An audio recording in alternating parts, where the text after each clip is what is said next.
इंतजार कर लीजिए आने वाले समय में। और ये जो कुछ लोग जो उल्टा सीधा थोड़ा कमेंट कर रहे हैं, अपनी लेखनी को कुछ दिन विराम दीजिए और इस प्रकार के कमेंट ना करिए। धैर्य पूर्वक कुछ दिन इंतजार कर लीजिए। अपने उन विद्यालय के बच्चों के साथ मेहनत करिए, उन विद्यालय के बच्चों को आगे बढ़ाने का कार्य करिए और देखिएगा कुछ दिन बाद उत्तर प्रदेश की सरकार हम सबके खुशियों के को भी, हम सबके दामन को भी खुशियों से भरने का कार्य करेंगी। मैं पूरी जिम्मेदारी पूर्वक इस चैनल के माध्यम से अपने उत्तर प्रदेश के उन समस्त अनुदेशक साथियों से आग्रह करेंगे, निवेदन करेंगे, गुजारिश करेंगे। जी सर।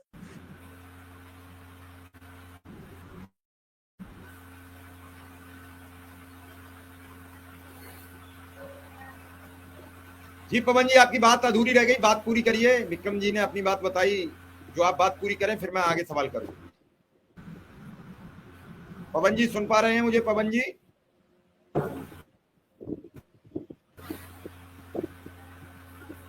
पवन जी बात पूरी करिए। मेरा है कि ऐसा नहीं है कि जो हमारे साथी तमाम मेहनत और परिश्रम करेंगे और सारे लोग अपने माननीय मंत्री जी और अपने के सेवारत कार्मिक हैं, तो हमारी ड्यूटी ये बन जाती है कि हम को सच के साथ रहें, हमको सच बोलने का अवसर मिल जाए। हमने कहा कि हम संवैधानिक शिक्षक हैं और हमारी भाषा शैली भी संवैधानिक ही होनी चाहिए। हमारा विनम्र निवेदन है अपनी सरकार से कि हम अपनी सरकार के कार्मिक हैं।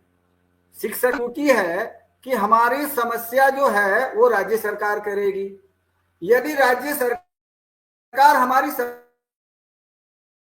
हम चाहे ज्ञापन दें, मेमोरेंडम दें या आप व्यक्तिगत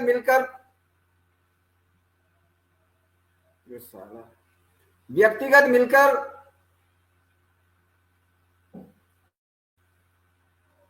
बात कहें।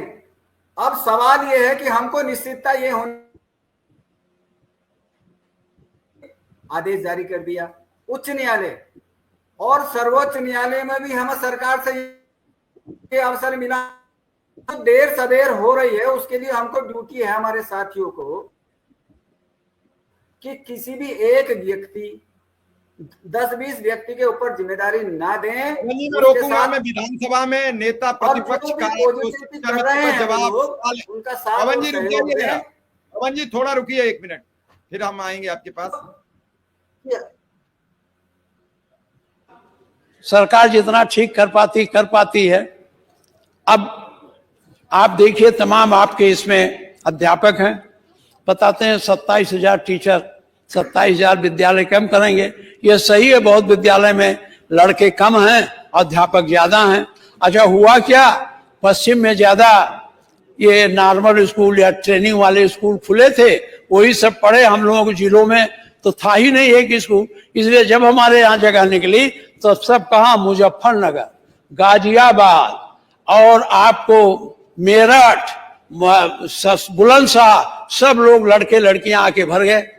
अब वो तो चले गए, लेकिन अभी भी हमारे यहाँ जब मंत्री जी से सवाल होता है तो कहते हैं हमारे पास टीचर पर्याप्त मात्रा में। किसको जोड़ते हैं टीचर? आंगनबाड़ी कार्यकर्त्री, वो जो लड़कों को सतुआ तुआ बांटती हैं उसको भी टीचर मान लेते हैं। कुल जोड़ के कहते हैं हमारे पास टीचर सरप्लस हैं, अब टीचर की कोई जरूरत हमें नहीं। आज है नहीं मैं पूछता, नहीं है, हैं, हाँ वो बैठे हैं, हाँ, हम जानते हैं।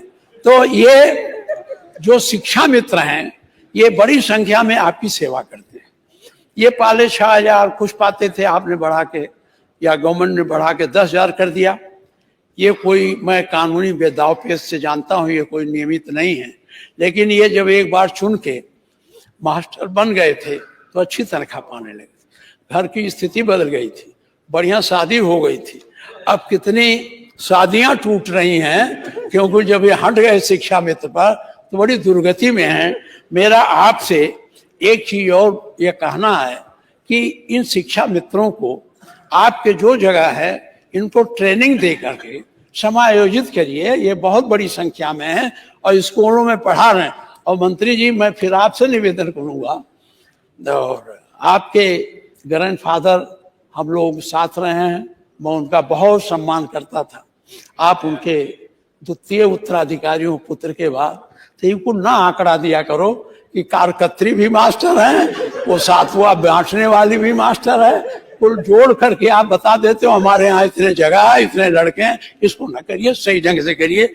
एक बात मैं अब माननीय मंत्री जी से आकर के अपनी बात समाप्त करूंगा, फिर हम बजट सेशन में जो बचा रहेगा उसको पूरा करेंगे। माननीय मुख्यमंत्री जी